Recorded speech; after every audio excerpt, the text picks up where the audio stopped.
Hello beautiful people, what is up? Welcome back to my channel. My name is Lexi. I am, as you can see, back home in Texas. I am no longer at my house in Missouri for the next month or so, and probably for the next while of videos that you're gonna see, because I'm gonna try to film a lot for you guys while I'm here, get ahead of the game, and have a great time. I am on winter vacation, and that is what I plan to do with my time off. I am very glad to be home. I missed my cat because I had to return her before Thanksgiving because of my trip to New York. So it's so nice to have her back. It's so nice to be in remotely-ish warm weather. It's not exactly warm, but it is warmer than Missouri, so that is nice. I do enjoy not being freezing every time I step outside, just most of the time I step outside. I am, of course, still in my cozy sweaters because it is that time of year and I'm always cold no matter what, but that is an aside. I am so excited for today's video because it is that time of year where things are wrapping up. People are getting their Spotify Wrappeds, their Apple Music Wrappeds. I don't know what all of the things are called, but everything is wrapping up and people are getting their stats for everything, so I wanted to do sort of a bookish version of that, sort of a bookish wrapped, I don't know. I'll think of some cheesy name for it by the time this video goes up, but that is what I am doing today. I am very excited. I think it'll be a fun little idea, and I would love to see your guys' bookish wraps in the comments, I suppose. That's the name we're going with for this video anyway. I have a couple of categories set up that I'm going to discuss, and I think it'll be super fun. So without any further ado, let's hop right into the video. The first category I've got, of course, starting with my favorite book of the year. That is going to be Icebreaker by, and forgive me if I butcher this pronunciation, A.L. Graziadei. We're gonna go with it. I think I'm close. I hope I'm close, but I don't know. I don't know. Please correct me if you know how to pronounce this name. But this book was a romance book. It was about two hockey players and they fell in love. Oh, it was so cute. It was so good. I highly recommend this book. It was a 5-star read. I did not expect it to be a 5-star read. I really didn't. I thought it would be maybe like a 3-star at best going into it, but it sounded kind of cute, so I thought I would give it a whirl, and it turned out to be one of my favorite books of the year, if not my favorite book of the year. It is, of course, tied with Aristotle and Dante by Benjamin Alire Sans?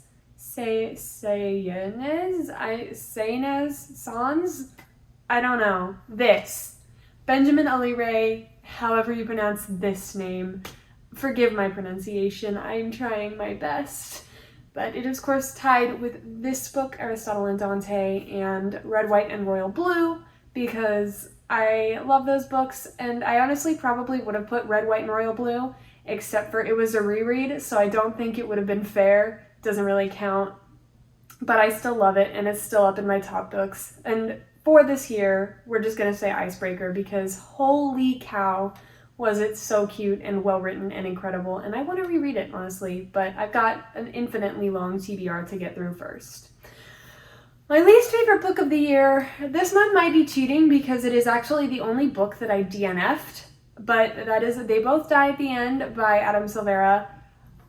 I don't know if it counts because I DNF'd it, but at the same time, I think it has to because I did still read it. I just didn't finish it because I didn't like it, like at all, and therefore, I'm counting it, and this is my wrap-up anyway, so I can say that it was my least favorite book of the year because I didn't finish it. So, I don't have much to say about it because I didn't finish it, but I didn't really enjoy it. My most surprising read of the year, and this is like most surprising that I enjoyed, was probably Boyfriend Material by Alexis Hall. I read this book because a classmate and friend of mine loaned it to me after we were both reading Red, White, and Royal Blue at the same time. And they were like, hey, you would like this book. And I was like, this sounds very cheesy and like something I definitely would not like because it follows the trope of fake dating. And normally I'm not a big fan of that trope at all. but it was done differently and then I'm used to seeing it done. So I actually didn't mind it because usually it's like person A is fake dating person B and person B doesn't know it's fake and then they get heartbroken but then they realize they're actually in love and blah blah blah. And I hate that trope. I don't like it. But it was not done like that. They both knew they were fake dating and then they happened to fall in love. So it was okay and it was actually very cute. It was a very good read, and then my friend also actually loaned me the sequel, which was also super cute, and it made me so happy, and it was definitely a very surprisingly enjoyable read. So thanks, Sam, for loaning me that book. It was great, and I very much enjoyed my experience with it. The longest book that I read this year was City of Heavenly Fire by Cassandra Clare. Now, this is just a guesstimate, full disclosure, because I don't want to go through every book that I read this year and like look at the page count, mostly because I don't have most of the books, so I'd actually have to look it up. But I'm going to guess, based on thickness alone, that City of Heavenly Fire is the longest book that I've read this year. Do with that what you will. It felt the longest, not necessarily because I wasn't enjoying it, just because it was a thick, as Cassandra would say, hunka chunka thick old boy. Do with that what you will. Not too much to say about that. It was a book in a series, so I can't really talk about it without spoiling it, but I did enjoy it. My top genre of the year, and this wasn't necessarily my favorite genre, but a genre that I read the most of, and I would say that is romance fiction, specifically YA romance fiction, because I don't read adult romance fiction because it's cringy and gross. People might say that about YA romance fiction too, but oh well, I enjoy it. And I enjoyed it actually a lot more than I thought I would. For instance, I know Cassandra, why am I still thinking about Cassandra Clare? Cassandra recommended to me People We Meet on Vacation, and that was a read that I enjoyed much more than I thought that I would. So yeah, I was just in a romance mood because normally I'm not a huge fan of like specifically romance books. Like books with romance as a subplot, yes. Or as like a sister plot, not necessarily a subplot, but you know, you get the gist. Where there's actual like plot besides the romance. That, I love that. I enjoy that. But I don't typically find myself gravitating towards strictly romance books. But I did this year a lot. I read quite a few of them and I enjoyed all of them. So I'm going to put that as my top genre because I read several and they were fun. The funniest book that I read this year, and I know I said I wouldn't put it on here because it was a reread, but I just had to because it was absolutely hilarious, and I love this book to no end, and that is Red, White, and Royal Blue by, of course, Casey McQuiston. Love this book. I really, really, really hope they do the TV show justice. It is hilarious. It is adorable.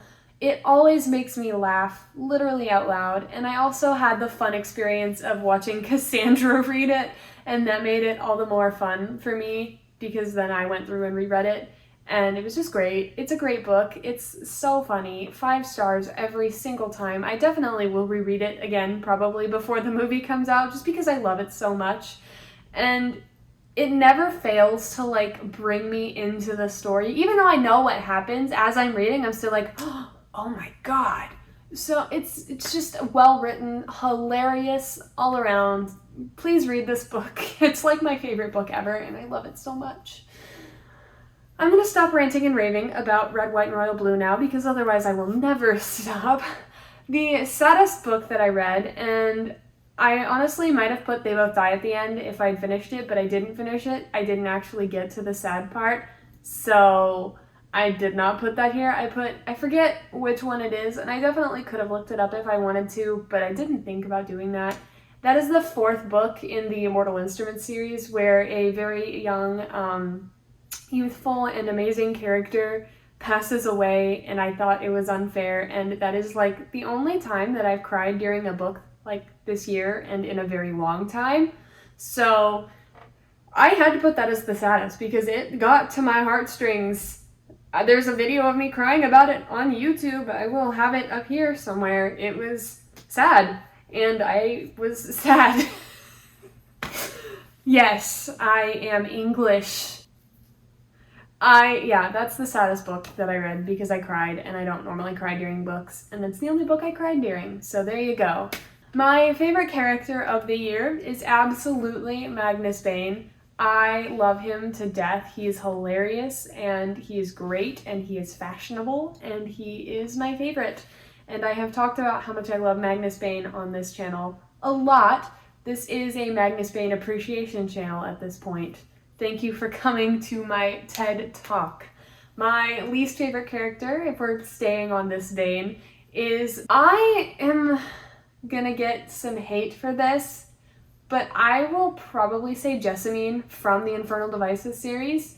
That's like most of what I read this year, so a lot of the characters that I have in my brain are from Cassandra Clare books, but Jessamine is, I just didn't like her. Like, I know she got a redemption arc and everything, but I just didn't like her. I didn't think she deserved a redemption arc.